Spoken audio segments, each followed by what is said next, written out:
Assalamu alaikum students. Today we are going to start our topic of circulatory system of birds and mammals. As you know that mammals are the most advanced of all the living organisms, so we will discuss and we will see what are the evolutionary adaptations in these higher classes, specifically in their circulatory system and heart. So this is the circulatory system present in birds, mammals, and in some reptiles like crocodiles. So हम देखेंगे यहाँ पे कि इसमें ऐसा क्या difference है। तो हमें सबसे जो मेजर डिफरेंस यहाँ नज़र आ रहा है कि इसमें हमें यहाँ 4 चैम्बर्स नज़र आ रहे हैं। यहाँ पे वेंट्रिकल की हमें कंप्लीट सेपरेशन नज़र आ रही है। So there is no chance of mixing of deoxygenated and oxygenated blood. इसके अलावा यहाँ पे डबल सर्कुलेशन है। तो डबल सर्कुलेशन का हमने लास्ट टाइम भी देखा था, डिस्कस किया था कि डबल सर्कुलेशन का क्या फायदा होता है। और क्योंकि यहाँ पे जो है पल्मोनरी सर्किट और सिस्टमिक सर्किट जो है सेपरेट हैं, इसलिए हम इन्हें कहते हैं डबल सर्कुलेशन, क्योंकि हार्ट में से ब्लड जो है वो 2 दफा पास आउट होता है। तो डिफरेंस क्या है पल्मोनरी सर्किट और सिस्टमिक सर्किट में? यहाँ आपको जो ऊपर नजर आ रहा है ये है पल्मोनरी सर्किट। तो इसमें क्या होता है कि ब्लड जो है वो सर्कुलेट होता है बिटवीन हार्ट एंड लंग्स। तो हार्ट से डीऑक्सीजनेटेड ब्लड लंग्स की तरफ जाता है और लंग्स से ये ऑक्सीजनेटेड होके वापस हार्ट में आ जाता है। जबकि ये जो है सिस्टमिक सर्किट, ये है हमारे हार्ट और बॉडी के बीच में। तो हार्ट से ऑक्सीजनेटेड ब्लड बॉडी में डिस्ट्रीब्यूट होता है इसके थ्रू, और वापस से डीऑक्सीजनेटेड ब्लड हार्ट में वापस आ जाता है ताकि उसकी फिर से ऑक्सीजनेशन हो सके। तो ये तकरीबन जो है सिस्टमिक सर्कुलेशन ब्लड को हार्ट और रेस्ट ऑफ द बॉडी के बीच में सर्कुलेट करता है। अब हम देखते हैं ह्यूमन हार्ट। तो ह्यूमन हार्ट जो है उसको हम कहते हैं कि it is a very hard working pump, क्योंकि इसके अंदर जो है 2 पंप्स होते हैं एट अ टाइम। एक लो प्रेशर पंप होता है और एक हाई प्रेशर पंप होता है। लो प्रेशर पंप जो है वो पंप करता है ब्लड को हार्ट से लंग्स की तरफ, जबकि हाई प्रेशर पंप जो होता है वो ब्लड को हार्ट से बॉडी की तरफ को पंप करता है। तो ये डिफरेंस किस वजह से है प्रेशर का?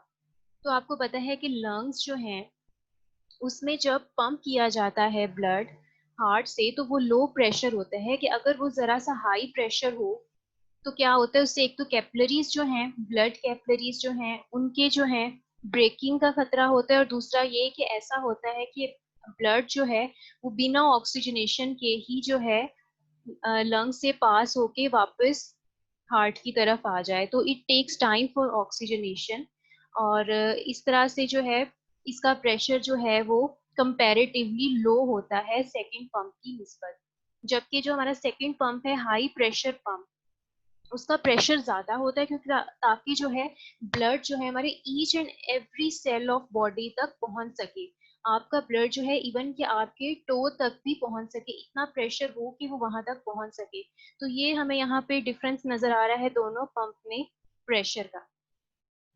इसके अलावा हार्ट जो हमारा है वो 5 लीटर्स जो है ब्लड 1 मिनट के अंदर जो है पंप कर सकता है, और 8000 लीटर्स ऑफ ब्लड जो है तकरीबन 96,000 किलोमीटर ऑफ ब्लड वेसल्स में एवरी डे जो है वो पंप किया जाता है। अगर हम एक एवरेज एडल्ट की बात करें तो 1 मिनट में उसका दिल जो है वो 70 टाइम्स जो है बीट करता है। और अगर हम देखें कि पूरा दिन उसका हार्ट कितनी दफा बीट करता है तो वो मोर देन 1 लाख। फिर इसी तरह अगर हम एक एवरेज लाइफ स्पैन देखें ह्यूमन बीइंग का जो कि 70 ईयर होता है, उसमें 2.6 बिलियन टाइम्स जो है हमारा हार्ट जो है बीट करता है। तो ये सब बताने का मकसद ये है कि हमें पता हो कि हमारा हार्ट जो है वो लगातार जो है बीट कर रहा है बिना थके। It never fatigues. जैसे हमारे बाकी मसल्स जो हैं दे कैन फिटीग, जैसे हमारे स्केलेटल मसल्स जो हैं वो फिटीग हो जाते हैं स्ट्रेनियस एक्सरसाइज और एक्टिविटी से, लेकिन हमारा हार्ट जो है सारी जिंदगी जो है वो इसी तरह से बीट करता है बिना रुके और बिना थके। फिर है हमारे पास स्ट्रक्चर ऑफ ह्यूमन हार्ट। तो ह्यूमन हार्ट जो है उसमें 3 टाइप्स ऑफ टिश्यूज होते हैं, 3 लेयर्स होती हैं इसकी। एक जो आउटर साइड पे हमें नजर आती है, आउटर प्रोटेक्टिव कवरिंग, उसे हम एपिकार्डियम कहते हैं। ये कंपोज्ड होती है फाइब्रस कनेक्टिव टिश्यू से। नेक्स्ट जो मिडल लेयर इसकी होती है उसे हम मायोकार्डियम कहते हैं, और ये कार्डिक मसल से बनी होती है जो कि कॉन्ट्रैक्शन और रिलैक्सेशन करते हैं। फिर एंडोकार्डियम जो है वो इनसाइड ऑफ हार्ट पाया जाता है, जहाँ पे ल्यूमेन ऑफ ब्लड वेसल्स होते हैं और चेम्बर्स होते हैं, उनकी लाइनिंग जो है वो एंडोकार्डियम की होती है। अब हमारे जो ह्यूमन हार्ट के हैं 4 chambers, 2 atria and 2 ventricles. Left side पे हमें एक एट्रिया और एक वेंट्रिकल नजर आ रहे हैं, उसी तरह राइट साइड पे भी हमें एक एट्रिया और वेंट्रिकल नजर आता है। एक साइड पे ऑक्सीजनेटेड ब्लड और दूसरी साइड पे डीऑक्सीजनेटेड ब्लड, दोनों एट्रिया जो है साइमल्टेनियसली कॉन्ट्रैक्ट करते हैं। इसी तरह से दोनों वेंट्रिकल साइमल्टेनियसली कॉन्ट्रैक्ट करते हैं। एक वेंट्रिकल जो है वो पल्मोनरी ट्रंक के साथ जाके लंग्स की तरफ जा रहा है ब्लड वहां से, और एक वेंट्रिकल जो है वो ब्लड को पंप कर रहा है एओर्टा में, जहां से पूरी बॉडी में ब्लड जो है पंप होता है। फिर कुछ वॉल्स जो हैं हमारे हार्ट में पाए जाते हैं that prevent the back flow of blood and maintain unidirectional flow of blood. एक जो है वो ट्राइकस्पिड वॉल्व हमें जो सबसे पहले नजर आ रहा है वो कहाँ पाया जाता है, between right atrium and right ventricle. फिर बाइकस्पिड वॉल्व जो है वो लेफ्ट एट्रियम और लेफ्ट वेंट्रिकल के बीच में पाया जाता है। पल्मोनरी सेमी लूनर वॉल्व ये पाया जाता है राइट वेंट्रिकल की एग्जिट पे। फिर एओर्टिक सेमिलुनर वॉल जो है वो एग्जिट ऑफ लेफ्ट वेंट्रिकल पे पाया जाता है, यानी एओर्टा और लेफ्ट वेंट्रिकल के बीच में।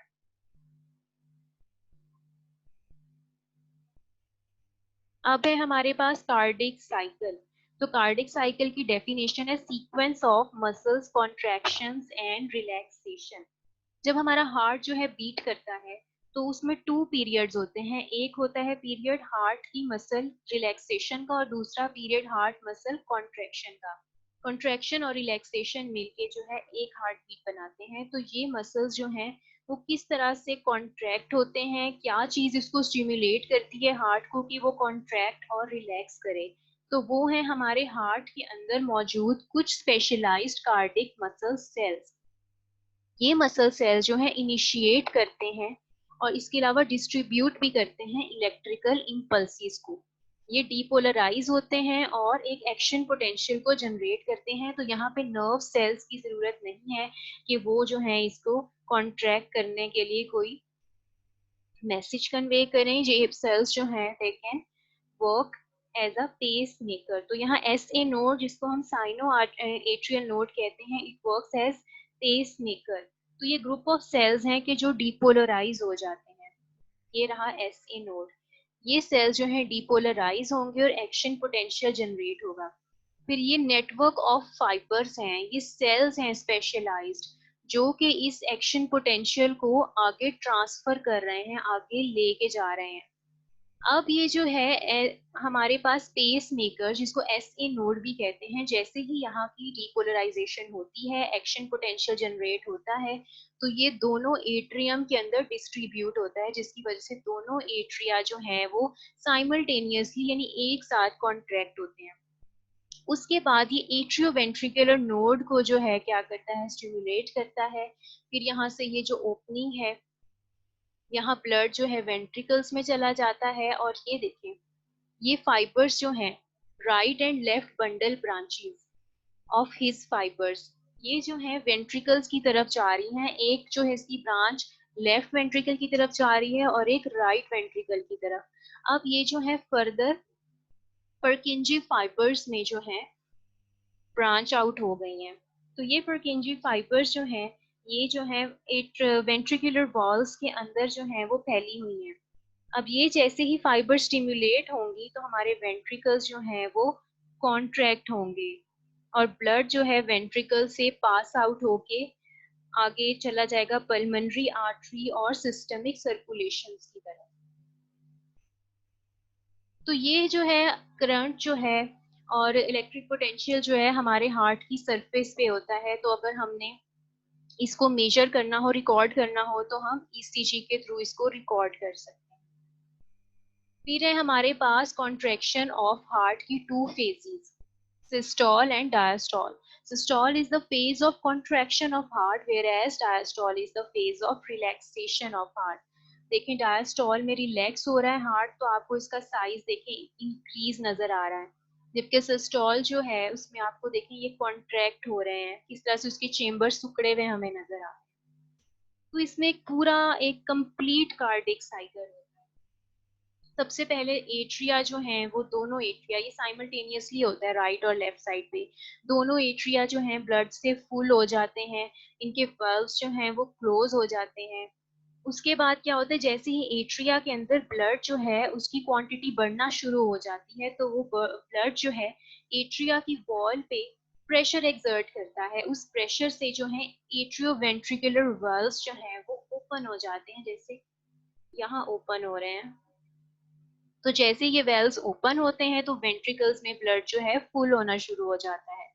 फिर जब वेंट्रिकल्स के अंदर ये जाता है तो एट्रिया जो है कॉन्ट्रैक्ट हो जाते हैं, उसको सारा एम्प्टी कर देते हैं वेंट्रिकल के अंदर, और वेंट्रिकल्स जो है वो फुल हो जाते हैं। अब वेंट्रिकल्स जब फुल हो जाते हैं तो ब्लड जो है वेंट्रिकल्स की वॉल्स पे जो है प्रेशर जो है वो काफी ज्यादा जो है प्रेशर लगाता है, फोर्स लगाता है, जिसकी वजह से जो है वेंट्रिकल्स जो हैं वो कॉन्ट्रैक्ट होते हैं, और प्रेशर जो है वो एवी वॉल्स को क्लोज कर देता है ताकि ब्लड जो है बैक फ्लो ना कर सके, और एट्रिया जो है इस कंडीशन में रिलैक्स हो जाते हैं। फिर वेंट्रिकल्स कॉन्ट्रैक्ट होते हैं, तो वेंट्रिकल्स की कॉन्ट्रैक्शन के बाद क्या होता है, pulmonary and aortic valves open हो जाते हैं ताकि ब्लड जो है एओर्टा और पिलमेंट्री आर्टरी की तरफ जो है मूव कर सके, तो ब्लड जो है वहां पे इजेक्ट हो जाता है और ये वेंट्रिकल्स जो है हमारे एम्प्टी हो जाते हैं। वेंट्रिकल्स एम्प्टी होने के बाद रिलैक्स हो जाते हैं और एओर्टिक एंड पल्मोनरी वॉल्स जो हैं वो क्लोज हो जाते हैं ताकि वापस से वेंट्रिकल्स के अंदर बैक फ्लो ऑफ ब्लड ना हो सके। तो आज का हमारा टॉपिक यही एंड होता है। Thank you.